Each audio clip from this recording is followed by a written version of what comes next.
મિત્રો અત્યારે આપ જોઈ શકો છો આધુનિક યુગમાં પલંગ અને સોફા આવવાથી અમુક વસ્તુ જે લુપ્ત થઈ ગઈ છે, પણ ગામડાની અંદર અત્યારે મજૂર વર્ગ પોતે પણ ખાટલા વાપરે છે. તો આ ખાટલો ભરતો કેમેરામેન તમે મેહુલભાઈ બતાવો. નીચે અત્યારે પંકજ ખાટલો ભરી રહ્યો છે, અમારા સ્ટાફમાંથી જ છે, તમે એને જોઈ શકો છો. અને આમાં પણ અલગ અલગ ડિઝાઇન આવતી હોય છે મિત્રો. આને ખજૂરી કહેવાય. આને જોવાથી ખજૂરીના પાન જેવી ડિઝાઇન થાય, બીજી ચતુષ્કોણ મોહનથાળ જેવી ડિઝાઇન થાય, પાણિયારા જેવી ડિઝાઇન થાય, દીવડા જેવી થાય, અલગ અલગ પદ્ધતિ આવતી હોય છે. અને આ રીતના તમે જોઈ શકો છો કઈ રીતના બાંધવાનું હોય. પહેલા આને બાંધીએ શું કહેવાય ભાઈ? પંગત. પંગત પહેલા ગામડામાં દેશી ભાષામાં મિત્રો એને પોજેટ કહેતા. તો આ પ્રોજેક્ટ કહેવાય. આ ખાટલો તૈયાર થઈ ગયો છે, કેમેરામેન બતાવો. અહીંથી આ ટાઈટ કરવાનું હોય છે, બેસીને પણ બતાવો. અત્યારે ફોરેનમાં ખાટલા એક્સપર્ટ થાય છે. આટલો મારો વજન છે તો પણ તમે જોઈ શકો છો હાલ જ આ ખાટલો બાંધેલો છે મિત્રો. આના કારીગરો લુપ્ત થઈ ગયા છે એ પણ તમને જણાવું. અને આ રીતના ડિઝાઇન પણ બનતી હોય છે. કેમેરામેન બતાવો. ખજૂરીના પાન જેવી ક્રોસમાં બતાવો. હા, તો તમને ખ્યાલ આવશે ખજૂરી કેમ કહેવામાં આવે છે. પત્તાના ટાઈપ એની ડિઝાઇન થાય છે. આ પંગત જે પ્રોજેક્ટ કહેવાય એનાથી આ ખાટલો ટાઈટ થઈને અહીં બાંધવાનો હોય છે. અને કઈ રીતના વણાટ થતું હોય છે એ ધીમે રહીને બતાવો ભાઈ.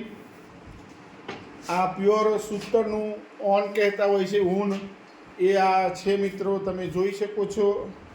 અને આ રીતના ખાટલો હજી ગામડામાં અમારે ત્યાં બાંધવાની પદ્ધતિ ચાલુ છે. બાદમાં એને ટાઈટ કરવામાં આવશે.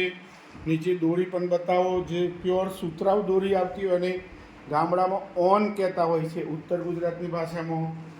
તો આ પૂરો ખાટલો તૈયાર થશે એટલે આ ટાઈપનો થશે. કેમેરામેન બતાવો. બાજુવાળો ખાટલો આ રીતના તૈયાર થશે.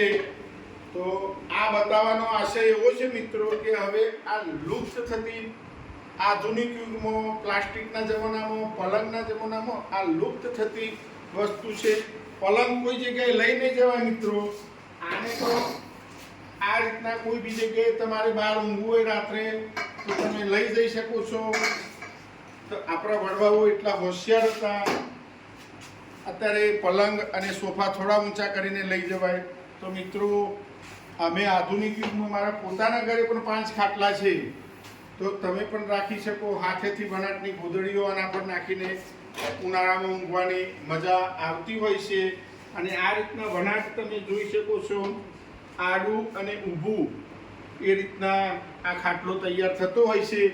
શહેરમાં રહેતા મિત્રોને વધુ મજા આવશે, કારણ કે એમને તો જોયેલું જ ના હોય મિત્રો.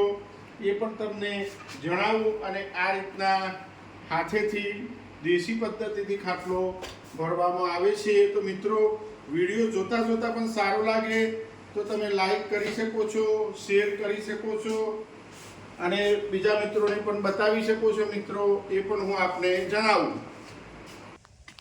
બીજો ખાટલો તમે જોઈ શકો છો. ખેતરની અંદર જે ડ્રીપની પટ્ટી આવતી હોય, ડ્રીપના રોલા, પ્લાસ્ટિકની પાઇપ, એનાથી આ ખાટલો નજીકથી બતાવો ભાઈ બનાવેલો છે. તમે પણ જોઈ શકો છો. અત્યારે આ રીતના વરસાદમાં પલરે તો પણ ચિંતા નહીં. અને રાયણનું ઝાડ પણ બતાવો. મારા ખેતરમાં ઝાડ પણ તમે જોઈ શકો છો. અત્યારે ઉનાળાના બપોરના 3 વાગ્યા છે તો પણ ગરમી લાગતી નથી. આ કણજીના ઝાડ છે મિત્રો.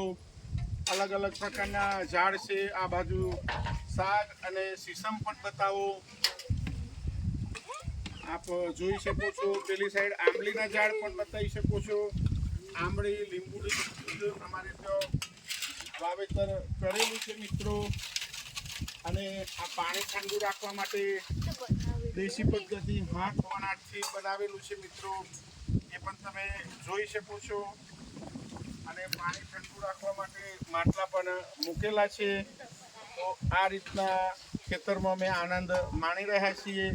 ખાટલો કઈ રીતના બને એ પણ મેં આપને બતાવ્યું. અને આ રીતના અલગ અલગ તમે જોઈ શકો છો. મારી સાથે હિતેશ પટેલ બ્લોગ ઉપર. તો અહીંયા હું વિડીયો પૂર્ણ કરું છું.